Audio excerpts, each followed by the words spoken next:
Bueno, buenos días nuevamente a todos. Espero hayan revisado los apuntes y vayan a ir realizando los ejercicios del taller. Yo, en términos generales, la función del taller es más para que ustedes tengan ejercicios a la mano para desarrollar. Eh, yo siempre prefiero que sean ustedes los que hagan el ejercicio, puesto que para mí hacer ejercicios eh, evidencia las dificultades que uno tiene en los conceptos que ha manejado. Todos los ejercicios, cuando uno tiene dificultades o no es capaz de hacerlo, es porque hay dos alternativas. O está leyendo mal e interpretando mal el enunciado, o el concepto que va a aplicar no lo tiene claro y por lo tanto duda en cómo lo debe aplicar en ese sentido. Entonces, por eso para mí, yo más que hacer cantidad de ejercicios en clase, ¿sí? No es mi preocupación hacer cantidad de ejercicios. En el documento hay algunos ejercicios desarrollados que puse acá, pero digamos que mi objetivo, insisto, del taller es que ustedes se sienten, planteen un ejercicio, traten de hacerlo, lo planteen y si tienen alguna duda o alguna cosa, pues tengan la posibilidad de venir aquí y preguntar, bueno, listo, a ver, ejercicio número tal, yo lo, yo lo planteo así, hago este tipo de solución, pero no me convence o tengo una duda aquí. O sea, ahí es donde es importante. Ahora, no solamente conmigo, a veces el que ustedes se puedan comunicar y puedan discutir algo es fundamental, ¿sí? Ese trabajo de explicarle al compañero o de discutir en grupo, es bueno que lo hagan por una simple razón. A veces la gente interpreta que el que ya entendió está perdiendo el tiempo explicándole a otro compañero que no entendió. Mas, sin embargo, uno a veces entre compañeros cuestiona muchas más cosas que lo haría con el profesor o lo haría en la clase. Entonces, esas discusiones a veces de cosas, como digo, pequeñas, tontas si se quieren, y que a veces en clases uno no pregunta porque dicen, no, si pregunto esto, dirán que soy un idiota que no he entendido. Entonces, permite pues que a veces se profundice y se miren cosas que de otra manera no se hacen. ¿Sí? Yo insisto, aquí no existe preguntas estúpidas, ¿sí? Lo estúpido es guardárselo uno para sí mismo y dejarse atragantar poco a poco con eso. Entonces, la idea es justamente que ustedes encuentren las dudas, las ubiquen, las puedan discutir, como digo, con otro compañero o traerlas aquí a clase, porque eso en definitiva nos va a permitir hacer que sea mucho más participativo por una parte y por otra parte, pues que ustedes el objetivo es que estén asimilando, estén absorbiendo esa información, esas cosas y puedan entonces poder ir progresando. ¿Sí? Tenga en cuenta, como yo veo la física es acumulativa, así pues que lo que uno deje de entender hoy, mañana le va a hacer falta, por lo tanto es fundamental que ustedes vayan planteando dudas, planteando eso y no se queden en ese tipo de situaciones. ¿Sí? Insisto, las situaciones, interrúmpame sin ningún problema, ¿sí? O por el chat, si alguno no tiene micrófono, pues tranquilamente por el chat y que algún compañero, puesto que yo, como por ejemplo, en este momento estoy viendo la presentación, ya no tengo control del chat en ese sentido. Entonces, por favor, alguien simplemente me interrumpe para eso. Ok, bueno, señores, preguntas, dudas del tema que venimos planteando.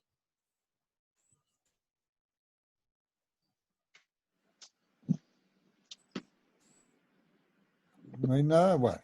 Entonces, nosotros venimos discutiendo, habíamos terminado con el esfuerzo de deformación y volumen, ¿cierto?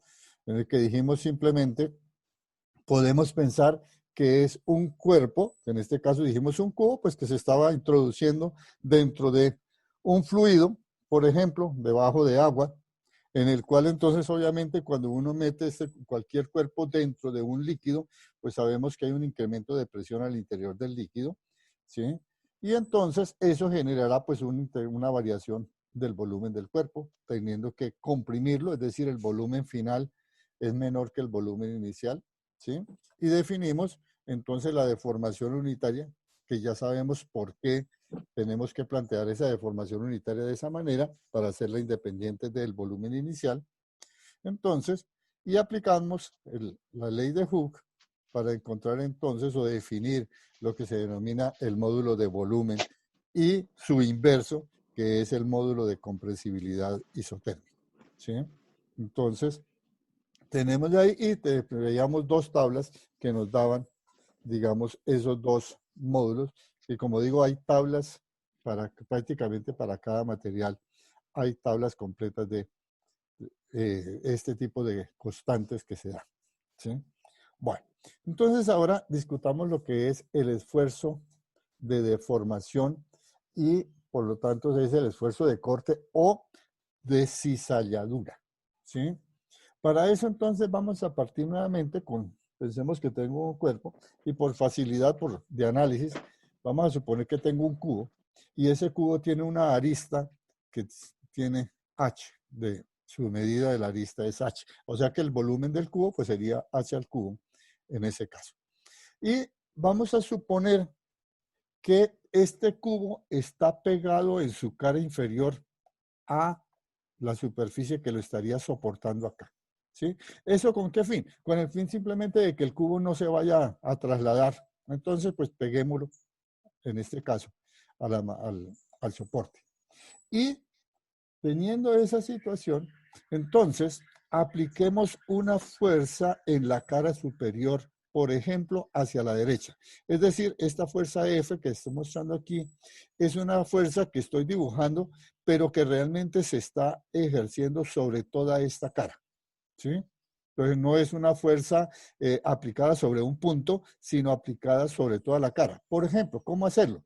Usted podría colocar la mano sobre la cara superior y aplicar la fuerza totalmente en esa dirección hacia la derecha para deformar el cubo, ¿sí? Entonces, es una fuerza que, como digo, está distribuida y está aplicada sobre toda la cara superior del cubo. Entonces, como efecto, si yo aplico una fuerza F hacia la derecha, en la base, como está pegada, aparece una fuerza de reacción, ¿cierto? Que será igual, de igual magnitud, pero de sentido contrario, ahora hacia la izquierda, tal que la sumatoria de fuerzas sea igual a cero, puesto que el cubo no se está trasladando de ninguna manera. Como efecto de esa fuerza, o de ese par de fuerzas, la aplicada y la inducida, la inducida está actuando sobre la cara inferior, entonces el cubo se deforma, ¿cierto? Y la figura en rojo inferior me estaría representando el cubo ya deformado que se tiene ahí. Mientras que la imagen punteada en negro me estaría representando el cubo en su posición original, ¿sí?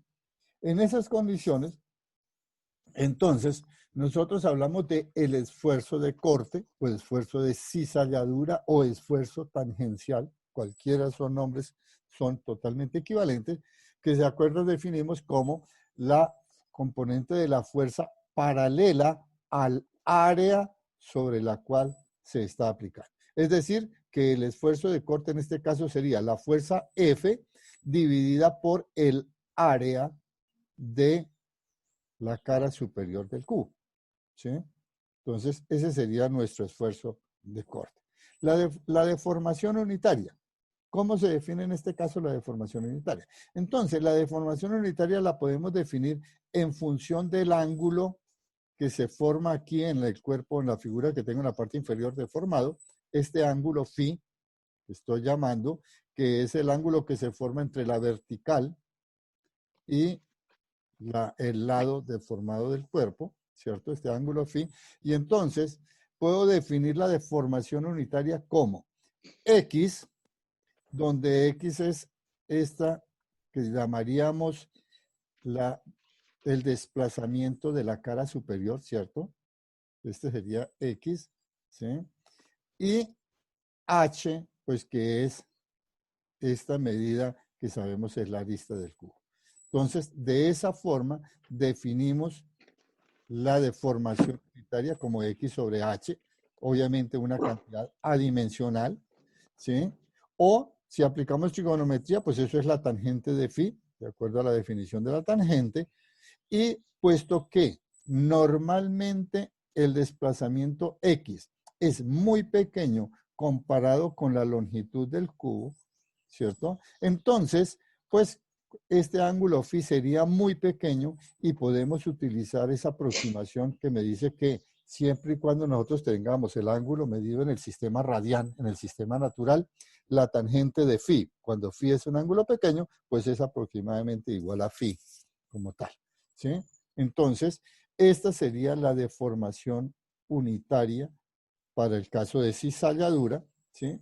Y si ahora aplico el concepto de el esfuerzo, que dijimos la ley de Hooke, el esfuerzo es proporcional a la deformación unitaria, donde G es el llamado módulo de corte, módulo de cizalladura o módulo de torsión, algunos lo llaman como quieran, ¿sí? Entonces, este G, que obviamente queda escrito como G por X sobre H, ¿sí?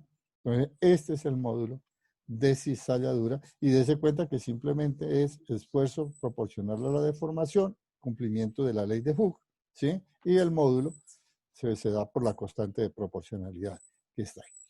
Valores de diferentes módulos. En esta tabla lo que quise presentar ahora, digamos, 3 módulos que hemos discutido ya, ¿sí? Tenemos la sustancia, por ejemplo, aluminio, el módulo de Young, que sabemos que caracteriza los esfuerzos de compresión o de tensión, ¿cierto? En el orden de Newton por metro cuadrado, es decir, en pascales, ¿sí? El módulo de corte, el que acabamos de ver, ¿sí? 2.5 en unidades también de pascales, ¿cierto? 2.5 por 10 a la 10. Y el módulo volumétrico, que sería el caso de deformación por volumen. Está ahí. Entonces, dése cuenta que todos son del orden de 10 a la 10, es decir, son relativamente grandes esos módulos, esos valores, ¿sí? Que están dando. Entonces, tenemos diferentes situaciones que están aquí. Si usted se fija en la parte inferior, ve para 2 sustancias que son líquidas, el agua y el mercurio. Recuerden que el mercurio es el único metal que en su estado natural es líquido, ¿sí? Entonces, tenemos los módulos volumétricos, es decir, el módulo de cuando se somete a una compresión total en todas las direcciones, puesto que son líquidos que están ahí. Entonces, tenemos de ahí el valor de estos módulos de elasticidad. Y con eso tendríamos ya planteados, digamos, los 4 módulos con los que nosotros vamos a trabajar, ¿sí? Módulo de Young, módulo de corte o de cizalladura, módulo volumétrico y el coeficiente de Poisson, que sabemos que se origina por las deformaciones inducidas en el cuerpo. Ahí están los 4 módulos con los que vamos a discutir, o digamos acá, y como digo, se podría seguir mucho más allá con la teoría de materiales, pero que aquí nos interesa solamente entender la fenomenología y el análisis fundamental de esta situación. Bueno, Profe, sí, diga. yo no entiendo cómo las tijeras hacen ese efecto de pandeo al cortar el papel. No sé, no lo Ah, logro. bueno, ¿cómo te imaginas? No, porque tú cada uno puede tener una tijera en la mano si simplemente está ahí. Entonces, ¿cómo sería el esfuerzo de corte en el caso de una tijera? ¿Cómo lo definirías? ¿Sí? Comencemos por definirlo. ¿Cómo definir este esfuerzo de corte en el caso de una tijera? ¿Quién es la fuerza y quién es el área?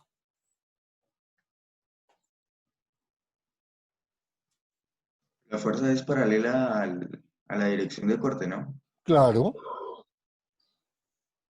Y el Entonces, área sería pues mínima, ¿no? O no me equivoco. ¿cuál sería? O sea, ¿Cuál se- el punto donde como que se cortan los dos metales al cerrar la tijera. Exactamente. O sea, miremos, voy a mirar aquí otra pantalla que, a ver, sí. ¿Dónde está? Que ahora no la veo.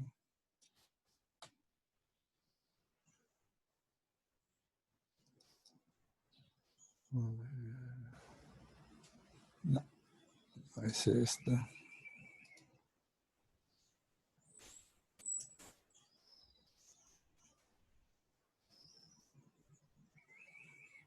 aquí, ya está. Bueno, miremos, analicemos un poquito aquí la situación. Bueno, ¿qué es lo que sucede en una tijera? En el caso de corte, ¿uno qué tiene? Tiene normalmente una superficie, ¿cierto? Que esa superficie tiene un cierto grosor, que está ahí, ¿sí? Es decir, que si usted va a cortar con la tijera, usted tendría aquí, digamos, si este es el corte que se hace con la tijera, ¿sí? Sería algo como eso. Entonces, primero, ¿de qué área estamos hablando? El área sería esta, ¿cierto? Estaría relacionada con el grosor de lo que usted vaya a cortar.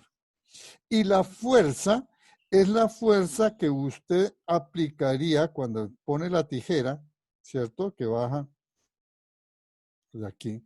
Entonces, la fuerza sería la fuerza que ejerce cualquiera de los dos elementos de corte de la tijera, las dos superficies de corte, cuando viene y penetra en esto. Entonces, la fuerza sería la que ejerce totalmente en esta dirección, ¿sí? La fuerza, y la otra la aplica hacia arriba, ¿cierto? Esa sería la fuerza, y el área sería el grosor del papel o de la superficie que usted está cortando. ¿De acuerdo? Ya, vale, profe, gracias. Acuérdese que aquí, o sea, cuando uno tenga una duda, vaya a la definición más elemental, ¿sí? Porque a uno le dicen, bueno, espérese, ¿cómo analizo el corte de una tijera? Bueno, pues por eso me fui a la definición de qué es un esfuerzo de corte, ¿sí? Para poder definir sobre qué área estoy hablando y de qué fuerzas estoy aplicando en cada caso, ¿sí? De lo contrario va a ser complicado si uno deja la situación así. ¿De acuerdo? Listo, profe. Profe, ¿qué es Diga. lo que indica el módulo de corte? La G. El módulo de corte en este caso me estaría representando la resistencia que opone el material a ese esfuerzo de corte. ¿Sí?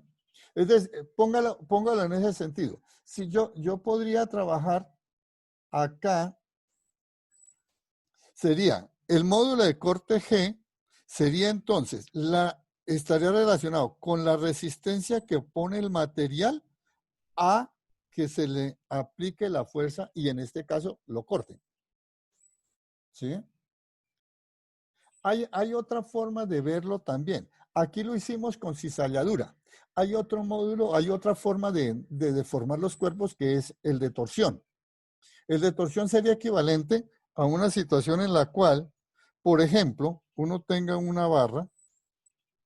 Bueno, no, vamos a ponerla como si fuera mejor de tipo. Suponga usted que tenga, que uno tiene una barra de cierta longitud y de cierta sección transversal que está ahí. Y voy a torcerla. ¿Qué quiero decir con eso? Que voy a aplicar una fuerza de tal manera que aquí esta superficie tienda a rotar y en una dirección y la otra tienda a rotar en dirección contraria. ¿Cierto? Es decir, es como si usted quisiera destapar, en este caso, un recipiente que está con una tapa en la parte superior. ¿Sí? ¿Usted qué aplica? Aplica una torsión, aplica un torque para que el material rote que está aquí. Entonces, como resultado de esto, ¿qué pasa? Pues que simplemente este material va a sufrir una deformación por la torsión que se está generando. Ahí, en este caso, se habla también del módulo de torsión, que algunas veces se llama G. ¿Sí? ¿Por qué? Porque, ¿qué es lo que estamos haciendo en el esfuerzo de torsión? Aplicando esfuerzos cortantes. ¿Sí? Yo estoy aplicando fuerzas tangenciales a la cara superior y a la cara inferior, ¿cierto? De tal manera que entonces se genere el torque, se genere la torsión en el material, ¿sí?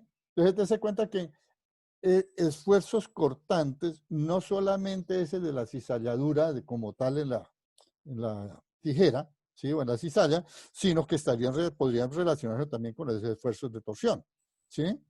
Que, insisto, generarían entonces esa deformación a acá. ¿Y qué información me da? Pues sería el G estará relacionado con la resistencia, ¿cierto? O la oposición que tendría, pone el cuerpo a que lo tuerzan, ¿sí? A que lo deformen en forma torsional. ¿De acuerdo? Sí, señor. Profe, en ese caso en particular, ¿quién sería el épsilon? O sea, el ángulo phi. Para este caso de torsión, Sí, sí, señor, para calcular el esfuerzo. bueno, pues entonces phi, acuérdese que esto, debido a esta fuerza, esta va a rotar ligeramente, ¿sí? Como resultado, este material. Entonces yo puedo definir aquí este ángulo phi como el ángulo de rotación, ¿sí? Ah, ok. Porque Ya entiendo. acuérdate que se está dando es una torsión. Entonces, la cara superior tiende a rotar en forma antihoraria, ¿cierto? Y la cara inferior en forma horaria, para que se genere la torsión. ¿Cierto? Como resultado de eso, obviamente aquí se generan ángulos de rotación. Entonces yo puedo medir el ángulo de torsión a partir del ángulo de que rota cualquier punto de la cara superior, por ejemplo. ¿De acuerdo?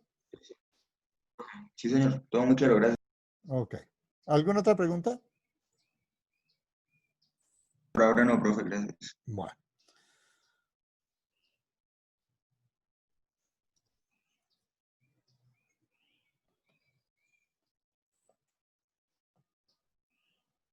Bueno, entonces tenemos de ahí los valores.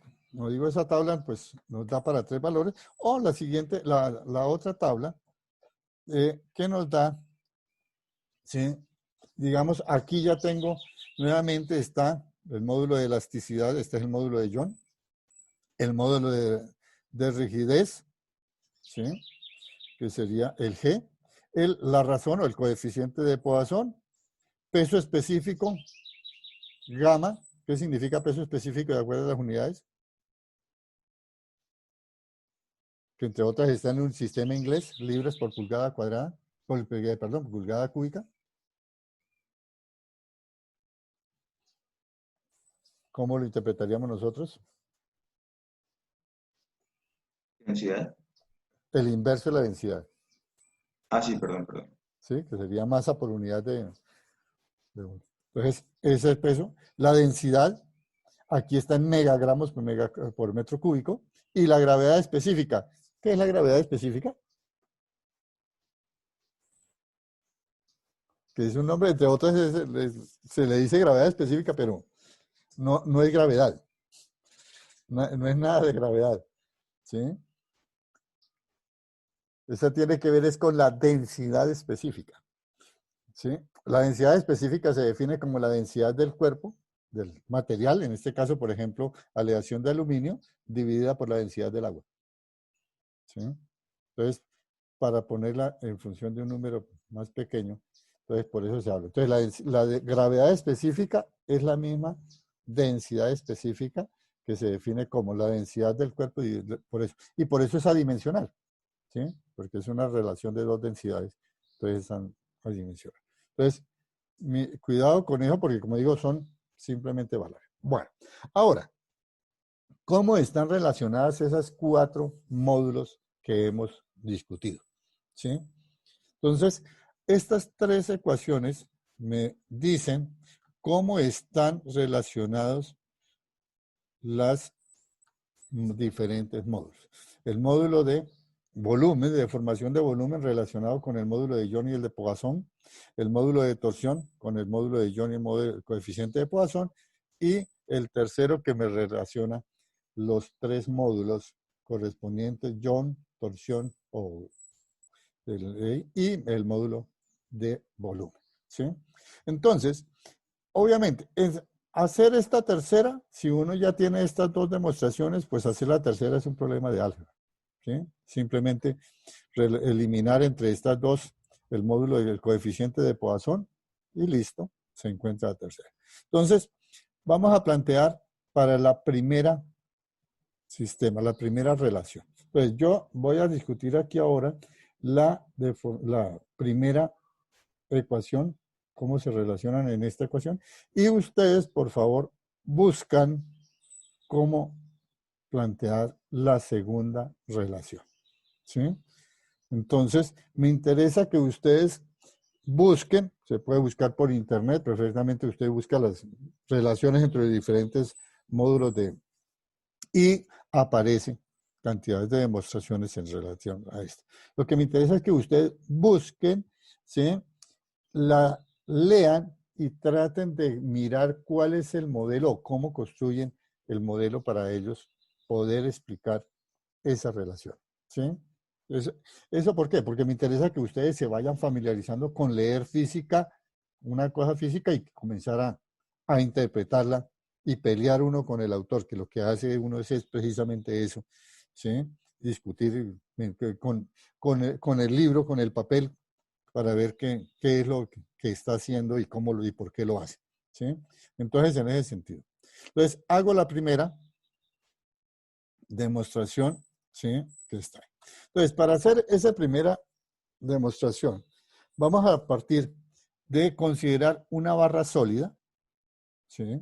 Que tiene secciones transversales regulares y cuyas dimensiones largo, ancho y alto son A sub 0, B sub 0 y C sub 0. Es decir, voy a considerar las tres dimensiones de la barra, ¿sí? Tal y nombradas como aparecen en la figura. Uno de nosotros diríamos A sub 0 es el largo, B es el ancho y C es el alto, digamos, para darle nombres a eso. Y vamos a iniciar con someter esa barra a un esfuerzo de compresión en la dirección del largo, ¿sí? Lo podría haber colocado en cualquiera de las otras, pero voy a ponerlo, considerar que aplico fuerzas de compresión en las dos caras opuestas para este caso, ¿sí? Que están aquí, que se muestran acá. Entonces, de esa manera, nosotros sabemos que como resultado de ese esfuerzo de compresión, ¿sí? Se genera una deformación primaria que estaría en la dirección del lado A sub 0 y que normalmente pues sería la longitud final menos la longitud inicial en esa dimensión y que obviamente es negativa, ¿cierto? Puesto que de acuerdo a lo que hemos planteado, la longitud final es menor que la longitud inicial, ¿sí? Y tenemos deformaciones inducidas, ¿cierto? Que serían en las direcciones, perdón, aquí hay un delta B, ¿sí? Esto es delta B, es B menos B sub 0, y un delta C que es C menos C sub 0, ¿sí? Que están aquí. Estas serían deformaciones inducidas, puesto que son deformaciones generadas en la dirección perpendicular a la dirección de aplicación de la fuerza F, ¿sí? Entonces son deformaciones inducidas y que obviamente serán positivas ambas, ¿cierto? Es decir, el B final será mayor que el B sub 0 y lo mismo pasa por el lado C, ¿sí? Por lo tanto, un cambio de volumen para este cuerpo total, ¿sí? Entonces, el cambio de volumen para el cuerpo total, yo lo tendría como volumen final, es decir, volumen en esta condición final, menos el volumen inicial que tengo en la condición inicial. Entonces, si yo lo escribo matemáticamente, ¿esto qué sería? ¿Sí? Dese cuenta que cada paréntesis, esto es longitud inicial más delta A más la deformación. O sea que esto es A final, lo que tengo entre el paréntesis, esto es A final, multiplicado por el B final, por el C final, menos el volumen inicial, ¿cierto? El volumen de un paralelepípedo. Entonces, aquí solamente he escrito geometría elemental, ¿cierto? Volumen final menos volumen inicial. Bueno, sigamos. Si yo divido todo por el volumen inicial, que es A sub 0, B sub 0, C sub 0, ¿sí? Dese cuenta que esta cantidad me va a dar este 1, ¿sí? De este lado me queda delta B sobre B sub 0, ¿sí? Igual. Y de aquí de acá a acá, ¿qué he hecho? Recuerda que aquí está dividido por A sub 0, B sub 0, C sub 0. Entonces, el primer paréntesis lo divido por A sub 0 y me queda 1 más delta A sobre A sub 0. El segundo paréntesis lo divido por b sub 0 y me queda 1 más delta b sobre b sub 0. Y el tercer paréntesis lo divido por c sub 0, c más delta c sobre c sub 0. ¿Sí? O sea, álgebra sencilla. Ahora, Profe, pero, ¿sí? ¿por qué divide por A sub 0, B sub 0 y C sub 0? O sea, ¿por qué? Claro, porque estoy pensando en encontrar la deformación de volumen, la deformación elemental, ¿sí? O unitaria de volumen. Y Sí, sí. entonces trato de formar el delta B sobre B sub 0, que es simplemente pasar este B sub 0 aquí a dividir, Ah, ya. ¿sí? Entonces, por eso me queda aquí 1 y queda esto dividido y manipulo convenientemente esto por A, esto dividido por B y a este por C. ¿De acuerdo? Listo, vale, profe. Muchas gracias. Bueno, entonces tengo esta, la deformación aquí. Delta B sobre B sub 0 es la deformación primaria de volumen. Así la definimos, ¿cierto? Que está ahí. Ahora miremos quién es cada uno de estos elementos que tengo aquí. ¿Sí? Ahora, este elemento A sub 0, delta A sobre A sub 0, eso es éxilo de la deformación primaria, ¿cierto? Es la que normalmente llamamos éxilo. ¿Sí? ¿Quién es delta B sobre B sub 0 y delta C sobre C sub 0? Esas serían las deformaciones primarias inducidas, ¿cierto? Que tendríamos en ese caso. Entonces, vamos a hacer uso de las ecuaciones que tenemos anteriormente, ¿sí? Nosotros sabemos que la deformación, dése cuenta que, miren esta y aquí al final. ¿Qué estoy diciendo? Que el coeficiente de Poisson que tengo aquí es igual a el negativo de la deformación inducida sobre la deformación primaria, ¿cierto? En definitiva, eso es lo que estoy diciendo. Despejo la deformación inducida, que sabemos que es delta B sobre B sub 0 o delta C sobre C sub 0. Al fin y al cabo, estoy trabajando sobre un material isotrópico, por lo tanto, las deformaciones inducidas son iguales. Y será igual a menos el coeficiente de Poisson por la deformación primaria. ¿Sí? Entonces, voy a reemplazar esta expresión en la ecuación que tenía anteriormente. ¿Y qué me queda? Que delta B sobre B sub 0 sería 1 más delta A sobre A sub 0. Eso es la deformación primaria que estoy llamando éxito. ¿Cierto? 1 y en el escrito hay un error. Es 1. ¿Por qué? Dese cuenta que la ecuación es 1 más allá, pero este signo es negativo. En el escrito hay un error de un signo, allá aparece más, aquí es menos, porque estoy reemplazando esta cantidad. ¿Sí? Entonces me queda 1 menos la deformación primaria por el coeficiente de Poisson y 1 menos delta C sobre C sub 0, que es 1 menos el coeficiente de Poisson por la... ¿Sí? Entonces, insisto, en el documento hay un error de signo porque le aparece más y más. ¿Sí? Entonces, tengo hasta el momento esta deformación. Ahora, voy a hacer álgebra. ¿Sí? Si yo hago álgebra, esto es como si tuviera 1 menos epsilon por el coeficiente de Poisson al cuadrado, ¿cierto? Y entonces, cuando yo desarrollo ese cuadrado perfecto, ustedes pueden hacer allá el álgebra, cuando hagan el cuadrado perfecto, ¿qué queda? Que le va a quedar un término epsilon cuadrado coeficiente de Poisson al cuadrado, ¿cierto? Ese término se puede despreciar. ¿Por qué? Porque ¿de qué orden es la deformación unitaria? La deformación unitaria es muy pequeña, normalmente para los cuerpos es muy, muy chiquita, de tal manera que entonces, si es un término pequeño y elevado al cuadrado, pues obviamente ese término va a ir todavía mucho más pequeño. Entonces el término cuadrático de esta lo despreciamos. ¿Sí?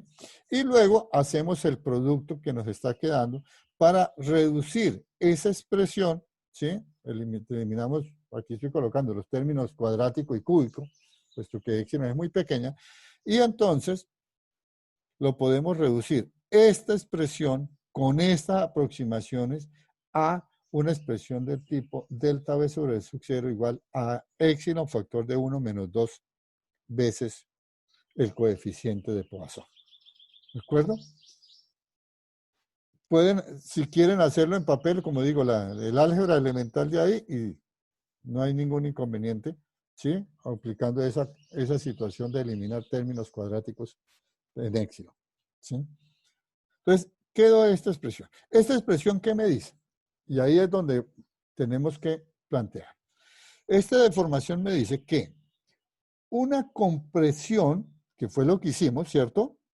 El efecto de compresión genera una deformación unitaria en volumen dado por esta expresión que está acá.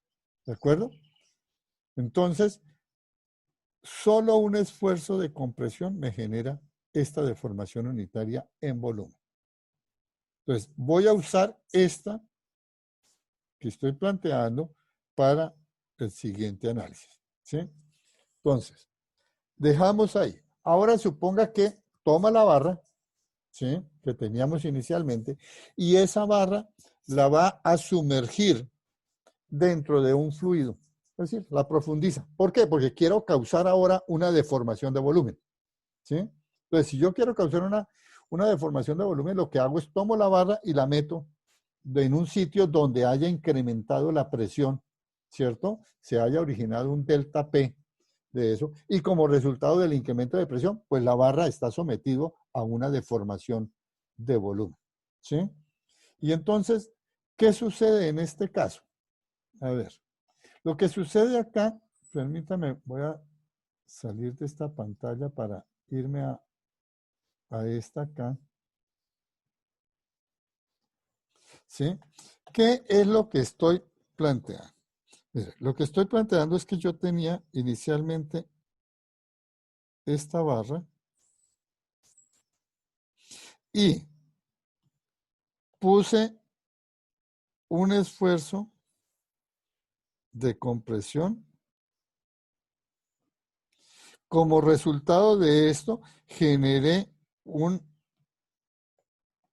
deformación que dice delta B sobre B sub 0, que es la deformación primaria 1 menos 2 veces el coeficiente de Poisson. ¿De acuerdo? Esto es para una compresión. Bueno, ahora, ¿qué voy a hacer? Voy a tomar esa barra, nuevamente la barra original, pero ahora voy a hacer es una deformación de volumen, ¿sí? Si yo tengo una deformación de volumen, ¿sí?, ¿cómo puedo interpretar una deformación de volumen? Una deformación de volumen, es decir, lo metí en un sitio donde tenga una presión P mayor. Entonces, una deformación de volumen, yo la puedo interpretar como compresión en esta dirección sobre estas dos caras, pero a su vez otra compresión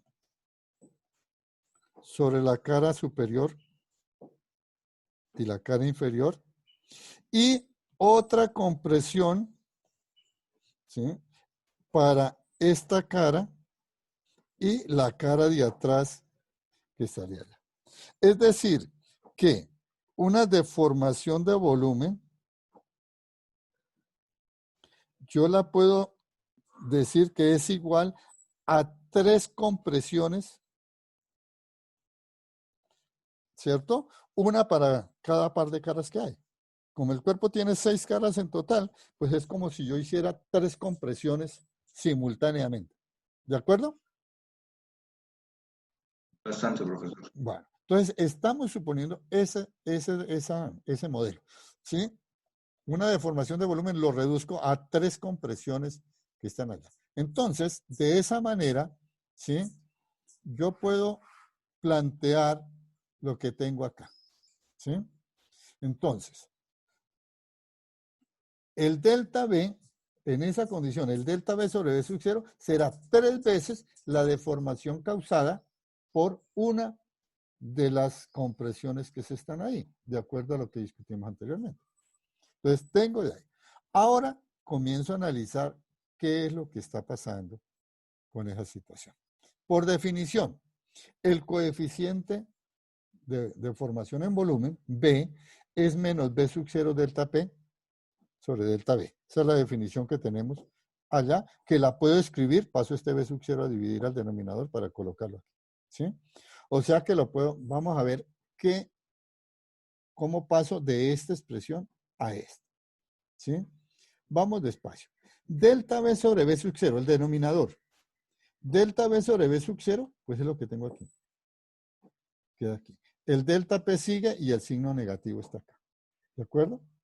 Entonces, tengo hasta el momento esta expresión que está aquí. Ahora, tengo un problema acá. ¿Quién es este signo? Me está quedando negativo, ¿cierto?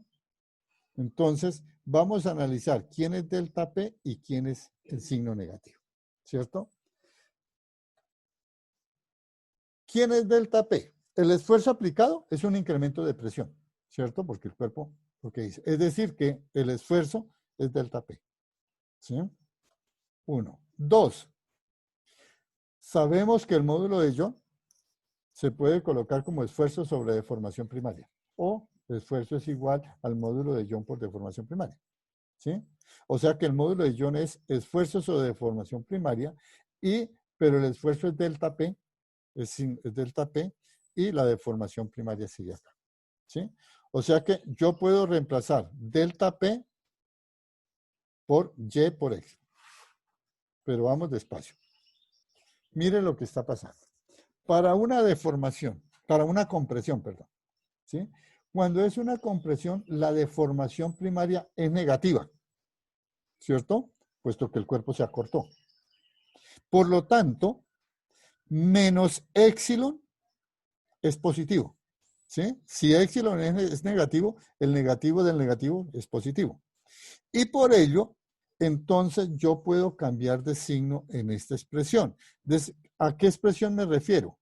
Dese cuenta que aquí yo tengo este signo menos épsilon. O sea, este menos se lo dejo aquí a épsilon y este menos épsilon ahora es positivo. ¿De acuerdo? Por eso lo puedo meter. O sea, este épsilon por definición es negativo, que con este menos se vuelve ahora positivo, que está ahí. Y entonces de esa manera puedo llevar la expresión de que el coeficiente B es igual a el módulo de Young, ¿cierto? Y desaparece el épsilon porque lo toma el módulo de Young al reemplazarlo y queda 3 veces esta expresión. ¿De acuerdo? Entonces, esta era la expresión a la que queríamos llegar, ¿sí? La relación entre el módulo de volumen con el módulo de Young y el coeficiente de Poisson. Ahora, aquí tenemos que analizar algo adicional, ¿sí? Nosotros sabemos que B debe ser una cantidad positiva, porque así la definimos. Nosotros definimos el módulo de volumen como una cantidad que debe ser positiva siempre. Si esta es positiva siempre, el módulo de Young es positivo, ¿qué significa? Que el denominador tiene que ser positivo. Obviamente 3 es positivo, por lo tanto, este paréntesis debe ser positivo. Y si ese paréntesis, para que ese paréntesis sea positivo, se debe cumplir que el coeficiente de Poisson debe ser siempre menor que un medio.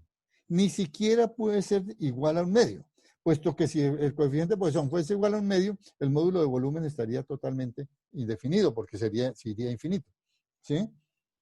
Que estaría ahí. ¿Qué pasaría o cómo interpretarían físicamente si encontrase un material cuyo coeficiente de Poisson es mayor a un medio? O sea, que la deformación secundaria o inducida sería de la misma longitud que la primaria, si en caso de que fuera uno, por ejemplo. Si fuese uno. Pero en sentido contrario, Y si si fuese fuera mayor. mayor a uno, ¿Sí? Mayor a un medio. ¿Qué pasaría? De acuerdo. Como ves esto, se debe cumplir esta relación. El coeficiente de Poisson no puede llegar a ser siquiera un medio, ¿sí? Si fuese un medio, tendríamos un problema matemático porque se nos va infinito el B, ¿cierto? Bueno, dejemos el problema del infinito. Si fuese mayor a un medio, eso significaría que esta cantidad es negativa. Y por ende, B sería negativo. ¿Qué significaría físicamente que B es negativo?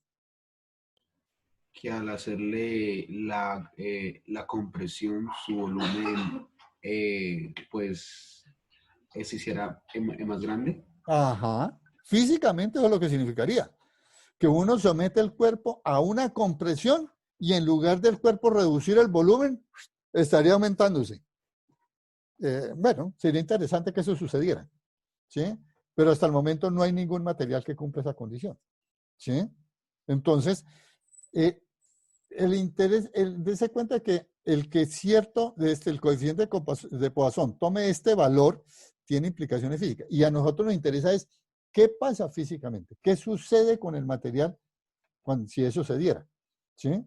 Entonces, si el módulo de Poisson fuese mayor a 1 medio, estaríamos con un material que lo somete a una compresión y como resultado el material se va inflando.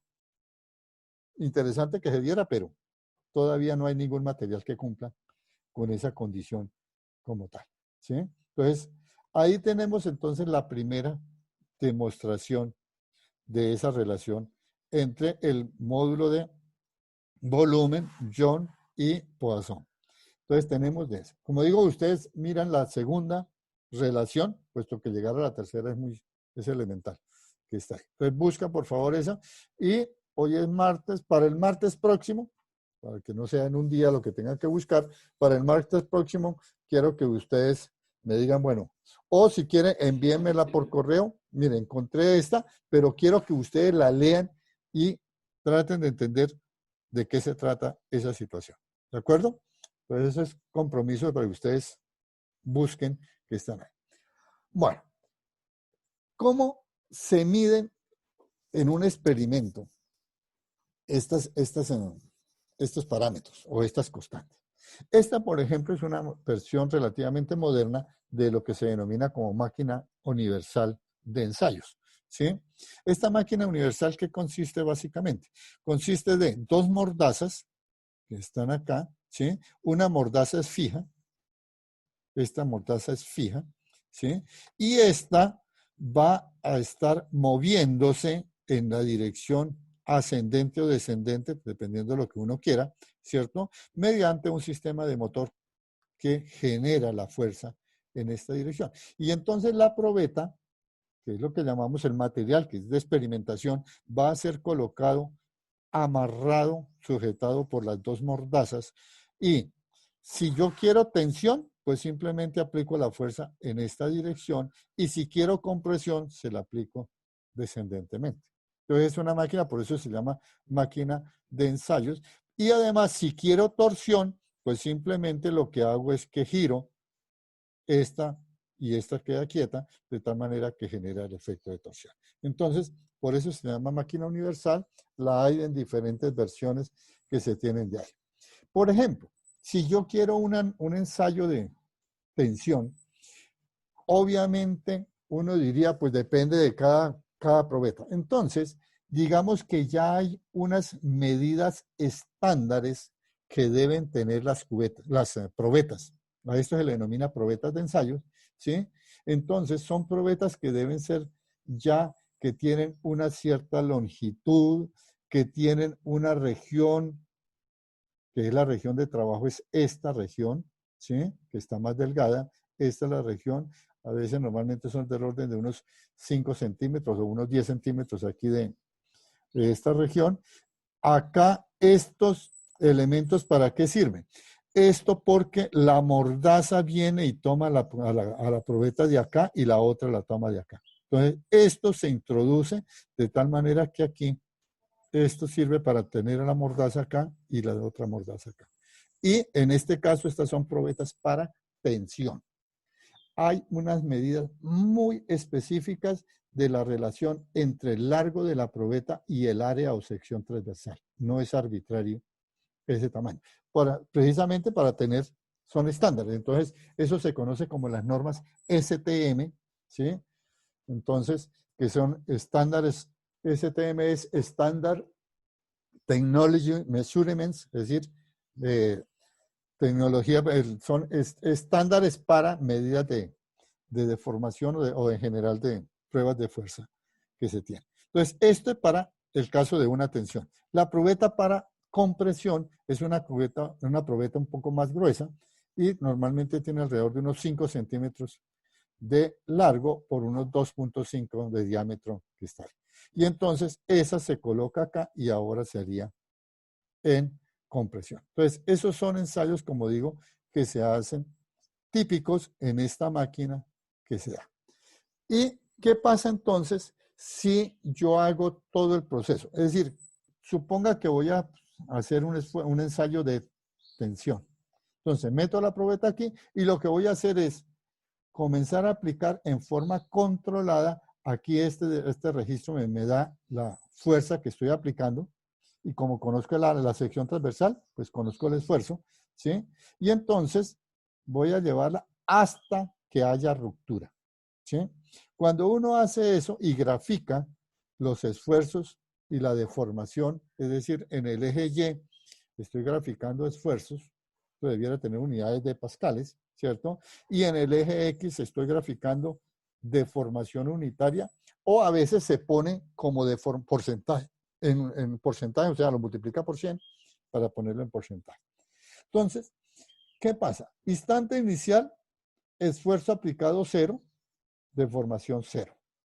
¿Sí? Entonces tengo el material ahí.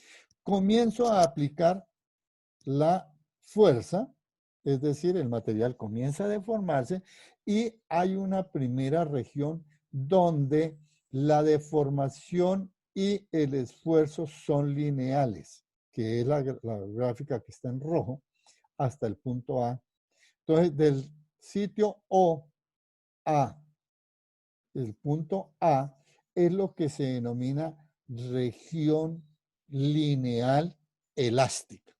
Es decir, es la región elástica, pero esta es la parte que es lineal.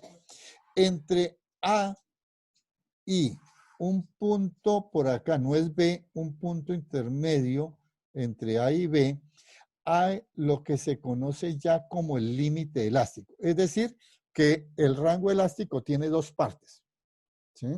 El rango elástico tiene una primera parte que es lineal entre el esfuerzo y la deformación y una segunda parte muy pequeña que no hay una relación lineal entre el esfuerzo y la deformación, ¿sí?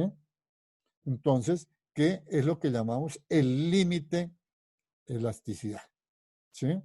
Entonces, ese sería el punto, el límite de elasticidad que se está dando, ¿sí?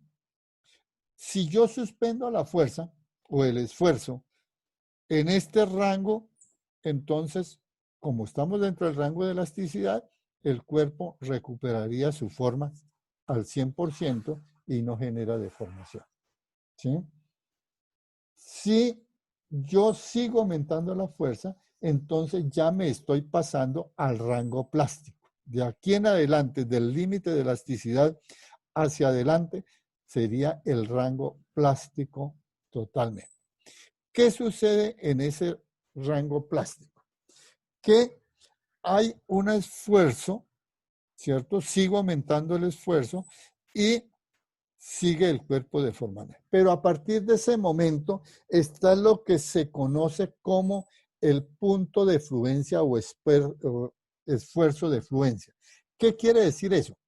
Que como ya el esfuerzo, ya sobrepasamos el rango elástico, entonces el material sufre un alargamiento. Ustedes ven que aquí hay una deformación grande entre el punto B y el punto C.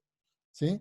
Entre el punto B y el punto C, el material es donde más deformación se ve que se está causando, ¿sí? Y si uno observase la probeta muy cuidadosamente, vería que el material comienza a simplemente a adelgazarse, ¿sí? ¿Qué significa eso desde el punto de vista estructural? Desde el punto de vista estructural, significa que la probeta, el material de que está hecho, está cambiando de fase, se dice en ese caso. Es decir, está cambiando los empaquetamientos, la forma interna de la estructura cristalina del metal, ¿sí? Entonces, ahí está lo que se llama el punto de fluencia. Normalmente algunos hablan de B como el punto de fluencia, que es el punto en el cual el material como que sufre ese viaje de proceso, pero te genera deformación permanente, puesto que estoy ya dentro del rango plástico. Una vez que eso se da, entonces se sigue aumentando el esfuerzo el material se sigue alargando hasta un punto D, ¿cierto? Donde aparentemente el esfuerzo que se grafica comienza a disminuir, ¿sí? Este esfuerzo aquí, a esto se denomina esfuerzo aparente, ¿sí? ¿Por qué se llama aparente? Y mientras que esta línea punteada que tiene aquí de corrección de esta gráfica sería el esfuerzo real. Es decir, el esfuerzo real sí sigue aumentando, ¿cierto? Como tal. No es que el esfuerzo aparente disminuye y el esfuerzo real. ¿Qué es lo que quiero decir con esfuerzo aparente y esfuerzo real? ¿Sí? Primero, no, ¿el esfuerzo qué es? El esfuerzo es la fuerza aplicada dividida por el área de la probeta, ¿cierto? La sección transversal de la probeta. Y entonces, la sección transversal durante este trayecto la suponemos constante, ¿cierto? En principio. Si no, pues se tiene que estar midiendo perfectamente que está ahí. Pero cuando se llega a este punto, aquí comienza a formarse lo que se llama la cintura en la probeta. Es decir, hay un punto que simplemente el material se debilita y se forma lo que es una cintura. Es decir, el área disminuye dramáticamente. Y por eso, claro, si yo tomo la fuerza aplicada y lo divido por el área inicial que tenía la probeta, pues ese es el esfuerzo aparente, ¿sí? Es la fuerza aplicada dividida por el área inicial de la probeta. Pero si yo tomo la fuerza y la divido por el área real que está midiendo, es decir, la cintura, que ahora es donde sería la menor área posible, pues ahora sí usted ve que esta se va corrigiendo, ¿sí? Entonces, ese es, digamos, una gráfica. El punto E es el punto D, simplemente de ruptura. Aquí la probeta ya rompe, se separa en dos, ¿cierto? Y a esto se denomina la estricción. Es decir, estricción es justamente ese proceso en el cual se forma la cintura en la probeta para llegar al momento en que se rompe la pintura como tal. Vamos a mirar, bueno, esta es la probeta, una imagen de una probeta inicial, que ustedes lo ven en la sección transversal constante, que está aquí, y esta es la probeta una vez que se ha roto, ¿sí? ¿Por dónde se rompe? Puede ser, es totalmente arbitrario, cada probeta se puede romper por un punto diferente, ¿sí? Puede ser una falla interna que nadie puede ver porque está dentro de la probeta y simplemente por ahí se va a ir la probeta, rompe, que está aquí. Entonces, esto es fundamental. Esto es lo que yo llamo la cintura. Dese cuenta que esta sección transversal aquí es muchísimo menor que la sección transversal que está dando, ¿sí? Eso es justamente el problema de la estricción, esa formación de cintura, ¿sí? Ahora vemos un poco esta gráfica. Quiero que veamos este video, ¿sí? Que justamente nos muestra un poco qué es un ensayo de tracción en este material. Entonces, este es un video de internet, ¿sí? Vamos a verlo, todo el esfuerzo para ver de qué está ahí, ¿sí?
¿La barra de qué material es, profe?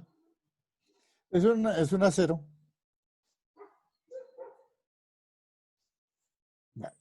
Si ven, me interesa que miren varios aspectos, ¿sí? En esta gráfica estamos planteando, primero, dése cuenta de la probeta, ¿sí? Esta es la mordaza que está en movimiento, o sea, ella está aplicando la fuerza totalmente axial y aquí está la fija, ¿sí? Esta es la longitud útil que está dando. Y entonces, dése cuenta que aquí automáticamente está mostrando la gráfica de esfuerzo versus deformación, pero en porcentaje, ¿sí? Está en, no, está en micras, ¿sí? Pues la deformación, de cuenta que es micrómetros, es muy pequeño. Entonces, está de una vez dando la gráfica, ¿sí? Aquí está el punto de fluencia, ¿sí? Que está. Y dése cuenta cómo se va el material alargando, a ver, y cómo se va formando, aquí la flecha muestra dónde se va a formar la cintura, ¿sí? Dónde se va a dar la estricción del material que está, ¿sí? Entonces, esto es un ejemplo típico. Estas eran las máquinas viejas que se tenían, que eran unas máquinas grandes, ahora ya casi que las hacen portátiles también, ¿sí? Y normalmente la fuerza aplicada, si en ingeniería utilizan mucho, por ejemplo, lo dan en función de toneladas. Entonces, eran máquinas que podían generar tensiones de 40 toneladas. O sea, 40 toneladas fuerza. Acuérdense que aquí hay una unidad que para nosotros el Newton sería multiplicarlo por la gravedad, ¿sí? Porque una tonelada es una unidad de masa. Entonces, sería multiplicarlo por la gravedad para que dé en unidades de Newton, ¿sí? Entonces, 40 toneladas sería equivalente a 40.000 kilogramos de masa, ¿cierto? Y si lo multiplica por 10, eso estaría dando 4 millones de newtons, o sea, 4 por 10 a la 6 newton, la fuerza que es capaz de aplicar esa máquina, ¿sí? Y cada máquina pues tiene obviamente un límite que va a depender cada vez de esto. Entonces, iba viendo cómo, poco a poco, ¿sí? Hasta cuando se da la ruptura, ¿sí? Y el material se separa justamente que está ahí, ¿sí? Bueno, ¿alguna pregunta con respecto al video? Profe, al final aparece un espacio vacío y luego vuelven a haber puntos. ¿Qué es eso? Claro, en la gráfica, por qué es eso? Porque él está graficando en forma automática, ¿sí? Y entonces simplemente, ¿qué pasa? Que aquí se rompe el material, ¿cierto? Pero la mordaza sí sigue haciendo, o sea, el motor que está desplazando la mordaza superior sigue haciendo fuerza. Entonces, hay un salto porque este es el salto que da la mordaza cuando se rompe el material, por eso da este salto, ¿sí? Como si hubiese una disminución fuerte de la fuerza que está ejerciendo el motor que mueve la mordaza, ¿sí? Y él sigue simplemente graficando, siente que desplazar la mordaza pues ya tiene que hacer menos fuerza, hasta que la paran y llega a cero, ¿sí? Entonces por eso él sigue midiendo, no paran la medida, sino que está ahí. Entonces, ese es un experimento típico. Y esta, como digo, es una máquina vieja que está aquí. Y entonces, justamente la gráfica que tengo acá esta es una gráfica que hicimos en su momento con un grupo que pudimos ir al laboratorio de ingeniería civil.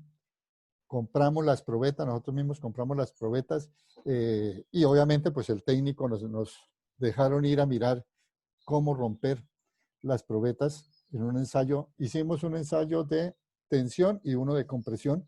Este es el de tensión, el tipo de probeta. Entonces, justo esa máquina, aquí están los datos, estos son, como digo, datos reales para un acero, ¿sí?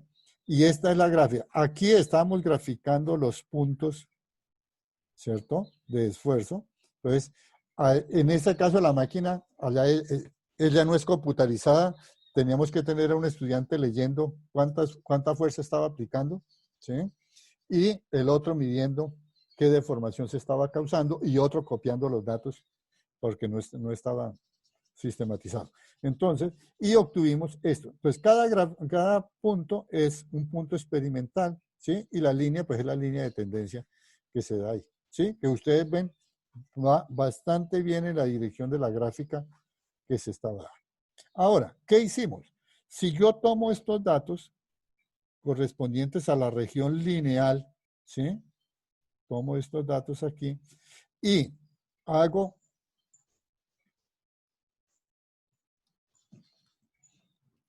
una gráfica de esfuerzo versus deformación para ese rango lineal, ¿sí? Entonces, hago una regresión lineal pasando por 0 y la pendiente, sabemos, me da el módulo de Young, ¿sí? Entonces, este es el módulo de Young calculado para esa probeta y era un acero dúctil. ¿Por qué es dúctil? Porque dése cuenta que la ruptura se da bastante lejos del límite elástico. Entonces, cuando eso se da, al material a eso se le denomina dúctil. Un material dúctil es un material en el cual se puede deformar y hacer hilos, ¿cierto? El oro, por ejemplo, es un material dúctil por excelencia, porque se puede colocar en filamentos suficientemente delgados, resultado de estiramientos sucesivos que se pueden estar dando. Entonces, el acero, en este caso, es un acero dúctil porque el punto de ruptura se da bastante lejos del límite de elasticidad, ¿sí? Entonces, en ese caso. Entonces, tomo el rango lineal y me da el módulo de Young correspondientemente que está ahí. Ahora hicimos para un ensayo de compresión. Entonces, esa es la probeta típica para compresión. Tenemos de ahí. Y cuando hicimos las medidas, nos dio este tipo de gráfica que está allá. Dese cuenta que aquí lo estoy colocando en kilogramos fuerza por centímetro cuadrado, ¿sí? Es decir, kilogramos fuerza es la fuerza ejercida sobre una masa de 1 kilogramo por parte de la gravedad. O sea que son 9.8 newton. Un kilogramo fuerza sería 9.8 newton como tal. Entonces, tengo acá, si yo tomo el rango lineal, calculado más o menos en esta región, ¿sí? Y hago lo mismo. Tomo ese rango. Bueno, esta es la imagen de la probeta después del terminado el experimento. A esto es lo que se denomina el pandeo, ¿cierto? ¿Por qué se da el pandeo aquí en este caso? Porque la fuerza no está siendo aplicada en forma totalmente axial, ¿sí? Si la fuerza se aplicara totalmente axial, o sea, la máquina estuviese perfectamente alineado, esta probeta terminaría como si fuera una moneda, un disco muy delgadito, ¿cierto? Que estaría en esa dirección, ¿sí? Pero como la fuerza, posiblemente la máquina no estuvo perfectamente alineada, entonces la fuerza aplicada no está en el eje de la probeta y por eso genera lo que se denomina el pandeo, ¿sí? Entonces, cuando está bien alineada, la probeta llega un momento en que rompe. Aquí se fractura también en ese caso. Si tomo el rango lineal, la parte lineal, entonces calculo el módulo de Young, ¿cierto? Aquí ya lo corregí a Newton por metro cuadrado, ¿sí? Y la deformación unitaria. Entonces, de esa manera, uno puede medir el módulo de Young para tensión y para compresión y en general para todos los materiales, en resistencia de materiales se deben hacer, ¿sí? Incluido, por ejemplo, para los aceros, ¿sí? O para los concretos. En los concretos ustedes ven esos pilarcitos que a veces se utilizan para jardinería, decoraciones en jardinería. Esos son probetas para pruebas de compresión en el caso de los aceros, ¿sí? Entonces, ¿qué está aquí? Este, por el contrario, es la gráfica de una goma, es decir, de un material que nosotros acostumbramos a llamar goma, un elástico como esos materiales que utilizamos para jugar perfectamente. ¿Qué es lo que se observa en esta goma? Dese cuenta que aquí, ¿qué tengo? Vamos despacio. Estas son tensiones no lineales, o sea, de esfuerzos, de cuenta que son kilogramos por centímetro cuadrado, o sea, estoy graficando esfuerzo, versus desplazamiento en porcentaje, ¿sí? Entonces, lo lógico es que cuando yo arranco, el material esté aquí en el punto puntero que estoy colocando, desplazamiento cero, tensión cero, que está acá, ¿sí?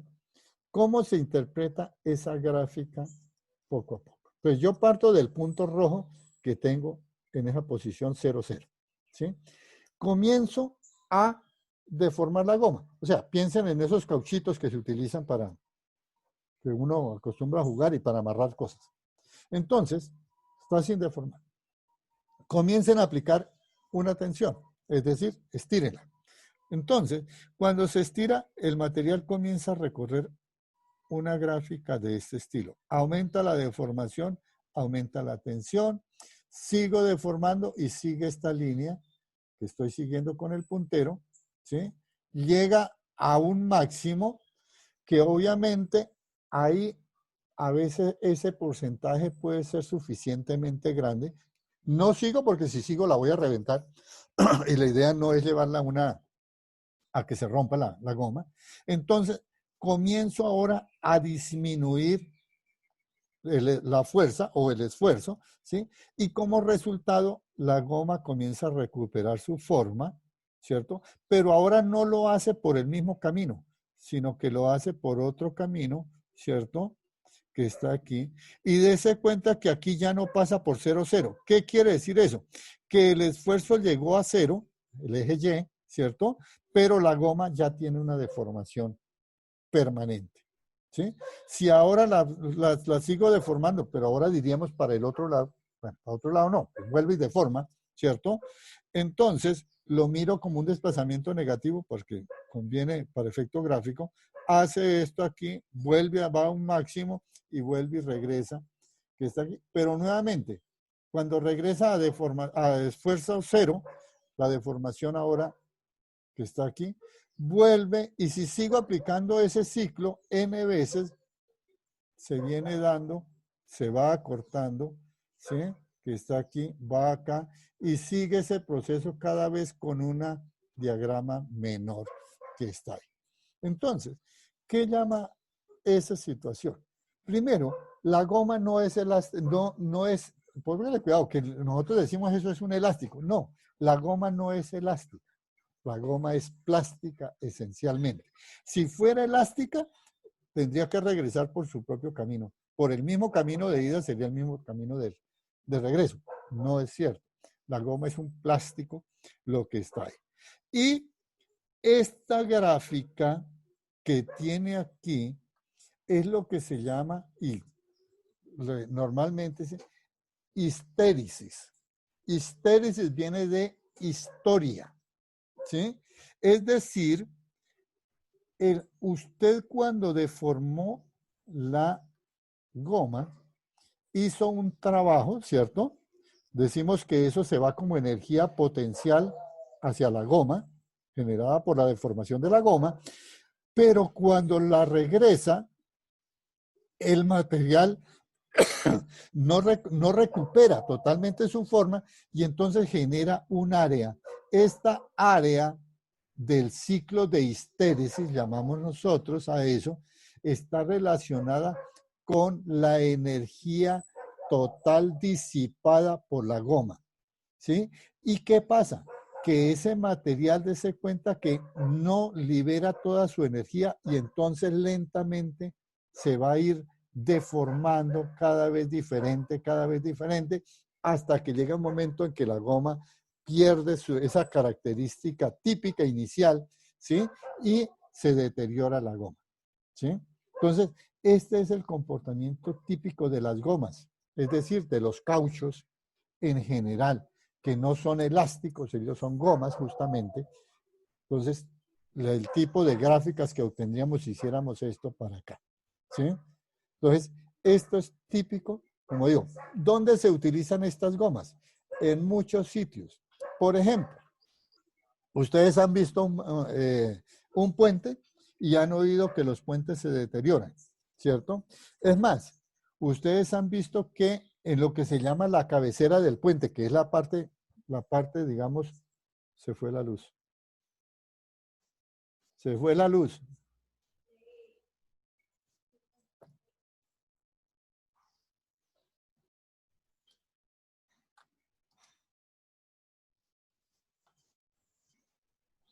Convertidor de SWF a PDF, porque es que si no estoy mal, eso es un archivo de Flash como mal hecho, la verdad.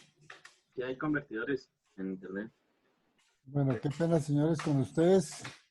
Hola, profe. Bienvenido de vuelta.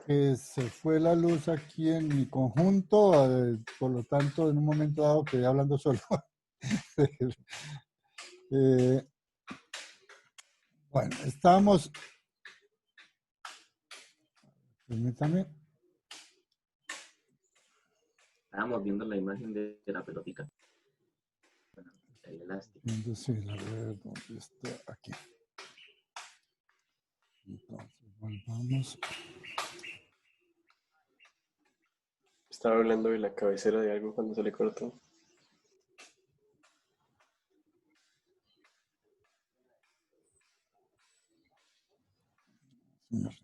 Así.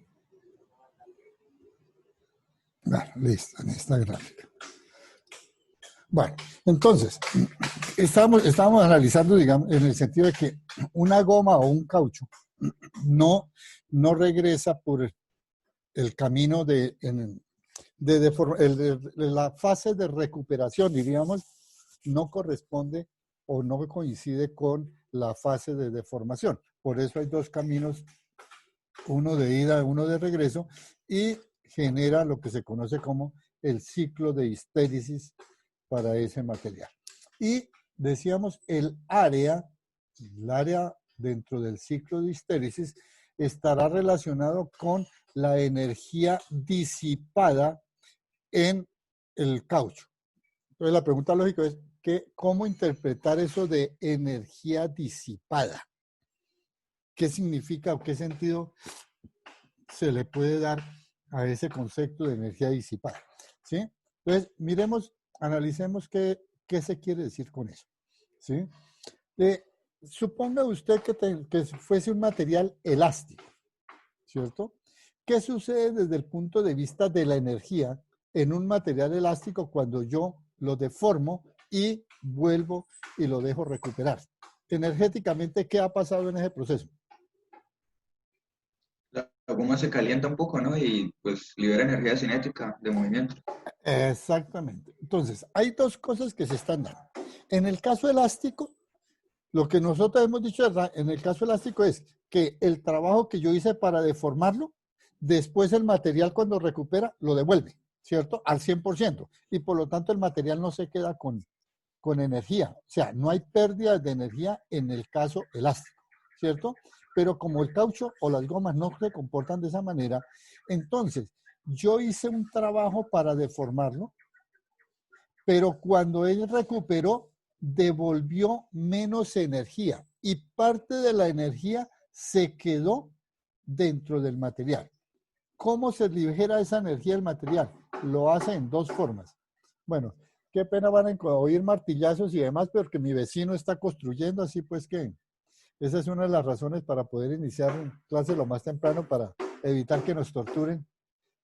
Bueno, a ustedes, a mí me toca 24, las 8 horas de trabajo en los obreros convenientemente. Entonces, parte de la energía se queda en el material. Pero obviamente, ¿qué hace el material con esa energía? Entonces, hay dos formas de liberar energía por parte del material. Uno, lo que tú dices, el material se puede calentar, aumenta la temperatura y libera la energía como energía térmica, ¿cierto? Esa es una forma de hacerlo. Pero hay otra parte de la energía que el material lo utiliza para transformar internamente la estructura del material. Y por eso ustedes ven que los cauchos después terminan cambiando su forma, su textura inclusive, y la apariencia después de que han trabajado. Entonces, simplemente toda esta energía que se va acumulando en el material transforma estructura del material como tal. Y por eso los cauchos se terminan deteriorando. ¿Sí? ¿Dónde se utilizan estas gomas? En el caso de las cabeceras de los puentes.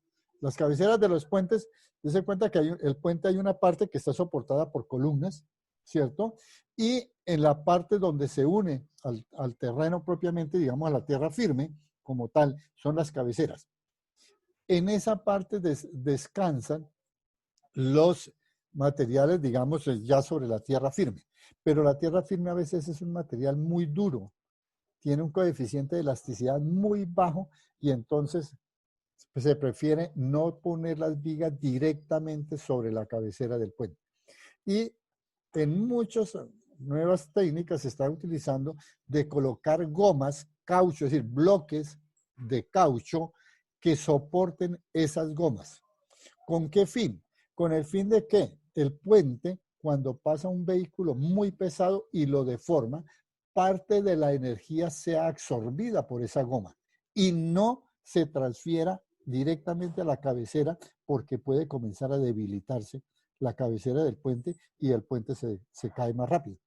Es más fácil que periódicamente, cada 10, 15 años, usted tenga que ir, levantar un poquito las vigas del puente y reemplazar ese material de caucho, ¿cierto? A tener que construir un puente cada cierto periodo. Entonces, ese tipo de materiales puede alargar la vida del puente que está ahí. O sea, sirven como manera de amortiguador, si se quiere, en ese sentido, porque disipa energía y no toda la energía que se origina o que se acumula en el puente por la deformación causada, pues se va a transferir o se va solo a la estructura del puente, sino que la goma absorbe parte de esa energía. Entonces, es, digamos, el uso general de la goma. Este ciclo de histérisis se va a encontrar en diferentes materiales cuando están sometidos a diferentes situaciones físicas, ¿sí? Y entonces simplemente el área dentro del ciclo de histérisis está relacionada con la energía disipada. Entonces, dése cuenta que hay una relación en la cual simplemente se va dando. Y este ciclo, dése cuenta que cada vez se va achicando. ¿Por qué? Porque justamente el material se está transformando internamente, su estructura está cambiando y por ende, si el material no sufriera una estructura, un cambio estructural, pues este ciclo se estaría repitiendo siempre en la misma proporción. No, él lentamente se va deteriorando hasta que termine deteriorada totalmente la goma. Entonces, tenemos de ahí, digamos, el comportamiento de los cauchos y las gomas en ese sentido. ¿Alguna pregunta? Con respecto a este tema en específico, no, profe. ¿Alguna otra cosa? Si no hay sobre esto. Una duda. Sí. Espere un poquito, yo la tenía anotada. Sí, dime. Profe, la energía de este tema, la energía de los elásticos, ¿se le sigue diciendo que es energía elástica o cómo se le representa? Ah, bueno, entonces ahí... Porque a mí me dio Sí. o sea, estudiando lo que era la energía en volumen, en el volumen, era igual al medio del esfuerzo al cuadrado sobre el módulo de Young. Ajá. Entonces, Es decir, expresando la energía elástica de un medio de kx cuadrado en función del... sí, o sea, tomando la energía igual a la integral de la fuerza por la Ajá. distancia. Entonces esa fuerza es la fuerza elástica Sí, y me da igual a un medio, pero entonces reemplazo K por X por la fuerza general. sí, Pero entonces la fuerza, luego la energía, y ambos dividido sobre el área y por la longitud. Y entonces, como la fuerza sobre el área es esto, es esfuerzo, sí.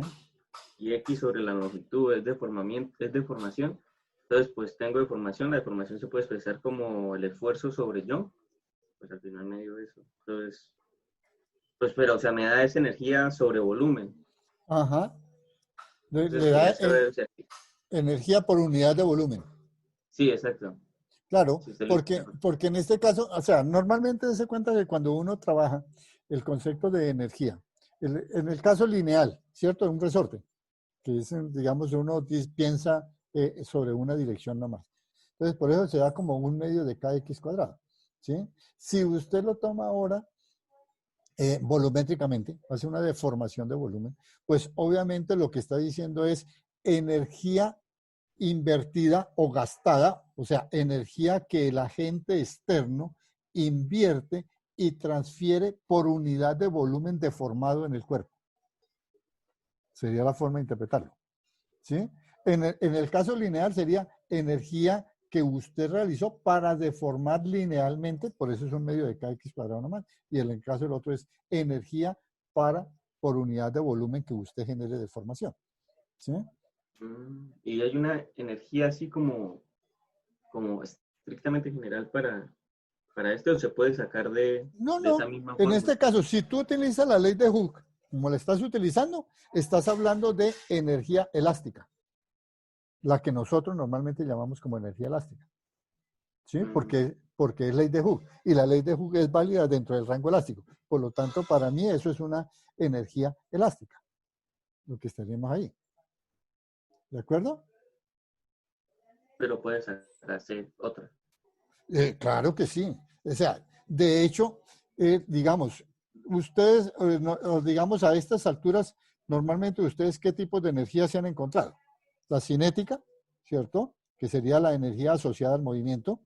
Energías potenciales, que son energías de tipo configuracional, ¿sí? Y entre eso está la energía potencial gravitacional, originada por la configuración objeto-tierra. La energía potencial elástica, que es la deformación de un resorte, como caso típico, o deformaciones de estos cuerpos, cualquiera de estas deformaciones dentro del rango elástico, pero siempre dentro del rango elástico que está ahí. O sea, son normalmente las energías que hasta el momento se ha encontrado en este camino, ¿sí? Pero no son las únicas formas de energía, ¿sí? En forma general, después, por ejemplo, cuando miremos, nos metamos con la parte de termodinámica, nos vamos a meter con las formas, los fenómenos térmicos, y ahí vamos a encontrar la energía térmica. Dentro de todo ese proceso puede hablarse de energía química, que es la energía asociada a enlaces dentro de la estructura química de un material, ¿sí? Y entonces ahí entra, por ejemplo, qué es un combustible, para entender qué es un combustible y qué es lo que libera, qué energía se está liberando cuando se quema un combustible, diríamos, ¿cierto? Está la energía lumínica, la energía del generar, o sea, por luz, fotones. Está la energía acústica, el sonido es una onda y por lo tanto lleva energía, ¿sí? Está esa. Entonces, hay una cantidad de formas, diríamos en términos generales, de energía, ¿sí? Que justamente es hacia donde nosotros como físicos estamos interesados en discutir, ¿sí? Cuando nos metamos en termodinámica vamos a comenzar a analizar un montón de energías que está ahí. Y no hablé, por ejemplo, de energía eléctrica, energía magnética, energía electromagnética, ¿sí? O sea, la energía desde el punto de vista físico, la energía es una cantidad fundamental, ¿sí? Y realmente los físicos lo que hacemos, y en general, no solamente los físicos, casi que yo diría, toda la ciencia lo que está haciendo es estudiar energía. Que esa energía usted la pueda llamar y la pueda ver energía química. Ay, entonces esa la estudian los químicos, allá no hay que más cosas. Energía de elástica y demás. Ah, no, es que esa le corresponde así. No, para la ciencia es ciencia y punto. Eso no tiene, no, ella no se pone a dividir que si esto lo estudia fulano de tal o fulano. No, o sea, el concepto de energía engloba a todo el mundo, ¿sí? Y de hecho, por eso está la primera ley de la termodinámica, que es simplemente una ley que nos dice que si yo tengo un sistema termodinámico cerrado, entonces la energía dentro de ese sistema debe permanecer constante, ¿sí? Entonces, ahí comenzaríamos a discutir, por ejemplo, el universo, qué tipo de sistema termodinámico es. ¿Es un sistema abierto? ¿Es un sistema cerrado? Ese tipo de cosas es lo que vale la pena discutir. Pero claro, vamos apenas iniciando, vamos apenas metiéndonos en ese proceso, por lo tanto, pues vamos despacio, ¿sí? En ese sentido. Pero en términos de energía, nos lo vamos a encontrar, o sea, todos los semestres, a cada hora y en todas las materias que tengas que ver con física, vas a encontrar energía, ¿sí? Entonces, apenas vamos comenzando a iniciar esos trabajos correspondientes. ¿De acuerdo? Listo, profe. Bueno, hay dos cosas que quiero que haga. Digamos, si usted mira el taller, ¿sí? Quiero que por favor, mínimo para el jueves, ese sí, mínimo para el jueves, planteen ejercicio 9, ejercicio 10 y ejercicio 15. ¿Sí? 9, 10, 15 mínimo. ¿Sí? Obviamente si trabajan más no me preocupa. Pero digamos que yo llego el día jueves y comenzamos a discutir estos 3 ejercicios de entrada, a ver qué dudas tuvieron, qué es esto. Y lo vamos a dedicar el jueves a hacer, digamos, ejercicios. Ustedes comiencen a plantearlos, encuentren las dudas y soportamos las dudas que se estén dando en ese caso. ¿De acuerdo? Entonces, esa será la tarea del jueves y con eso prácticamente yo termino el capítulo 1. Se cuenta que ese ya está aquí. Eso quiere decir que ya, bueno, esta tarde misma puedo subir el capítulo 2, lo correspondiente ya. Yo quiero que hagamos algo más. Este capítulo 1, digamos que yo hice la exposición de cada elemento que está ahí. Pero quiero que ahora ustedes, señores, en el capítulo 2 se involucren más. ¿Sí? Ya vieron qué es lo que quiero y cómo quiero que trabajen, o sea, y qué es lo que yo llamo leer. Entonces, lo que quiero es que, como digo, esta tarde me comprometo a que subo al try la teoría y el taller de una vez del capítulo 2, que es ya hidrostática. Y entonces, señores, para el martes, que iniciaríamos la discusión de ese capítulo, quiero que comiencen ustedes a leer y yo voy a jugar ahora, a ver, vamos a hacer una prueba y ahí, por eso necesito la colaboración de ustedes, en el sentido de que yo voy pasando la presentación y ustedes me dicen, aquí tengo una duda por esto, por eso. Así pues que, si no hay dudas, me quedaría aquí con el dedo en el computador pasando transparencia. En 2 horas paso todas las transparencias del capítulo 1 y entonces el jueves arrancamos capítulo 3. O sea que termino en cuestión de un mes todo lo que tenemos que ver y listo.